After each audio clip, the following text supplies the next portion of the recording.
Agora vai diretamente ao estado do Pará para a gente falar sobre COP30 e sobre bioenergia. A Bioenergia Brasil está marcando presença na Blue Zone, que é um espaço reservado às delegações oficiais, e vamos falar um pouco sobre biocombustíveis, o que há de possibilidade sobre descarbonização do transporte e que possibilidades estão colocadas por lá no Brasil na relação com outros países e com quem está lá negociando. Para isso, vamos conversar diretamente de Belém, no Pará, com o presidente da Ciamig, Mário Campos. Mário, seja muito bem-vindo à 98 News. Muito bom dia. Muito bom dia, obrigado aí pelo convite. Importante a gente falar aí de COP30, né? Nosso país está recebendo esse importante evento nesse contexto mundial de busca de algo, né, que possa mitigar essas mudanças climáticas. Exato, Mário. E qual é o tamanho da receptividade ou da abertura que se tem, Mário, para fazer contatos com outros países ou para apresentar os conceitos, os avanços e a capacidade que nós temos como país para a produção de bioenergia para o mercado mundial? Veja, a COP é dividida basicamente assim, que eles chamam de zonas, né? Primeiro, há toda uma curiosidade para vir para Belém, para vir para a Amazônia, no Brasil. Então, assim, a gente tem hoje muitos estrangeiros que estão na cidade, que estão debatendo, discutindo diversos temas. Dentre eles, há algo importantíssimo, né, na nossa visão, que é uma alternativa aos combustíveis fósseis, que nós estamos falando da bioenergia. E a COP é dividida em três zonas, né? A zona que a gente chama de zona azul, onde os governos debatem os acordos, as discussões, e ali você tem os pavilhões dos países, os pavilhões de diversas instituições, e é lá que a Bioenergia Brasil, junto com outras 12 instituições que representam o setor de biocombustíveis no Brasil, juntamente com o setor automobilístico, a Anfávia, Sindipeças e outras instituições que representam o setor automobilístico aqui no Brasil, nós estamos, a partir de uma coalizão com o nosso pavilhão, promovendo diversos debates, chamando estrangeiros e outras pessoas que possam debater e discutir diversos assuntos. E nós temos a Zona Verde, onde, inclusive, é liberado o acesso a toda a população aqui de Belém, e quem quiser, né, visitar a COP pode ir nessa área. É uma área onde você vê mais uma atuação do terceiro setor, de outras entidades, fundações importantes aí que fazem trabalho social na área ambiental. E uma inovação dessa COP, eu acho que o Brasil fez de forma acertada. Aqui em Belém, a Embrapa ela está dentro da cidade. Ela tem uma fazenda aqui realmente bem extensa, e o Brasil criou a Agrizone, né? A Agrizone é um ambiente onde os estrangeiros, principalmente, podem ver como que o Brasil faz agricultura tropical, a agricultura nesse Brasil desse tamanho e com um potencial enorme e com resultados assim fantásticos.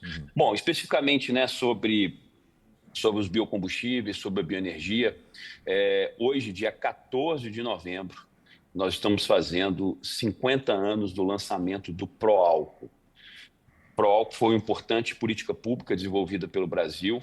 Na época, na década de 70, ainda buscando uma alternativa a um choque de petróleo, né, a uma questão econômica, o preço do petróleo na época, criou esse programa de etanol, e hoje nós estamos fazendo 50 anos. E o que aconteceu nesses 50 anos, né? Nós atingimos praticamente quase metade do consumo de combustíveis fósseis na área de combustíveis de veículos leves no Brasil. Ou seja, é um sucesso, né? O que nós fizemos aqui, nenhum outro país fez. E nós estamos lançando hoje a Carta de Belém. Essa Carta de Belém, ela mostra, justamente nesse contexto dos negociadores climáticos, primeiro, que não é tarde para iniciar um processo de substituição de combustíveis fósseis, e os biocombustíveis são uma alternativa escalável, importante, interessante, que de fato reduz as emissões e pode ser uma alternativa para o mundo.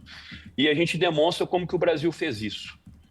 Então, é um dia emblemático aí para nós, porque a gente está conseguindo, pelo menos, assim, colocar isso na pauta, né?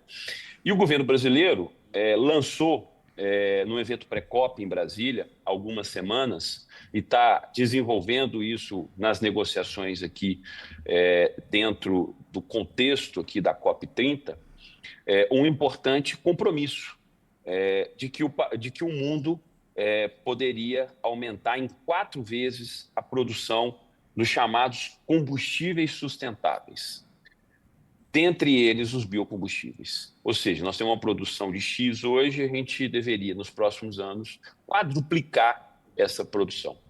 E aí, dentro desse contexto, a gente tem uma série de questões importantes, né, de exemplos, não só aqui, mas em outras partes do mundo. Né? Nós, nos últimos anos, vimos um programa importantíssimo na Índia, por exemplo, que saiu de praticamente zero de mistura de etanol na gasolina para as atuais 20%.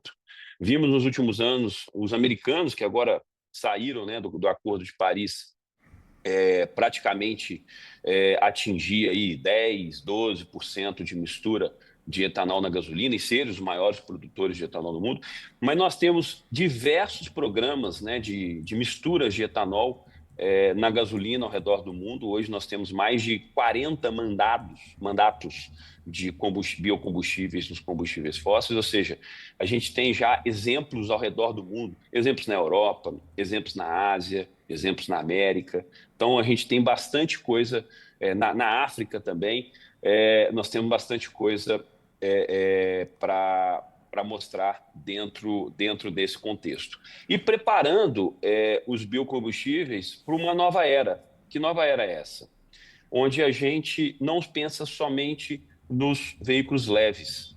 A gente também está indo hoje para os veículos pesados. Então, dentro do contexto do etanol no Brasil, a gente já produz hoje o biometano. Minas Gerais produz biometano no Triângulo Mineiro. O biometano, que é um importante combustível que pode substituir o diesel, por exemplo, que é algo muito difícil, né? A estrutura de pesados, a transição energética para um combustível menos impactante, ela é bem complicada, e aí o biometano é uma solução para esse processo. E nós também estamos trabalhando aí em outros sistemas de transporte, como a aviação, onde o etanol e os biocombustíveis, de forma geral, poderão ser utilizados para a produção do combustível de aviação sustentável. Também no transporte marítimo, onde nós temos possibilidades interessantes, importantes, diversas áreas, mas são dois setores extremamente relevantes, né? Aquilo que transporta as pessoas, mercadorias pelo mundo.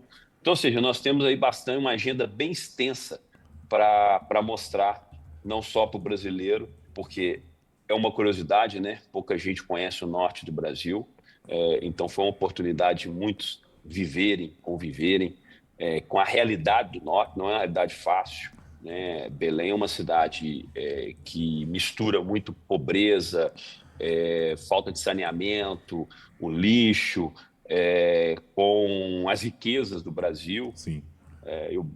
Então, ou seja, nós temos realmente um desafio muito grande. Mário, a gente vai voltar a falar sobre esse assunto, porque no final das contas a gente quer também saber mais sobre a Carta de Belém. Então, assim, a gente volta a falar com você, claro, conta ali com a sua disponibilidade e que dê para aplacar um pouquinho de calor aí também, porque eu sei que pelo cenário que a gente já teve, o bicho tá pegando um pouco aí em Belém também. Mário, a gente volta a se falar. Muito obrigado por trazer esse panorama pra gente aqui diretamente da COP30 e a gente vai continuar falando sobre combustíveis. Você fica aí até quando, Mário? Eu tenho 2 fases, né? Eu vou embora no sábado, mas retorno na semana que vem para passar essa última semana. Então eu tô indo embora sábado e na semana que vem eu tô de volta. Então a gente volta a se falar também para trazer mais informações. Mário Campos, presidente da CIAMIG, muito obrigado pelas informações diretamente da COP em Belém. Obrigado, Mário. Tenha um ótimo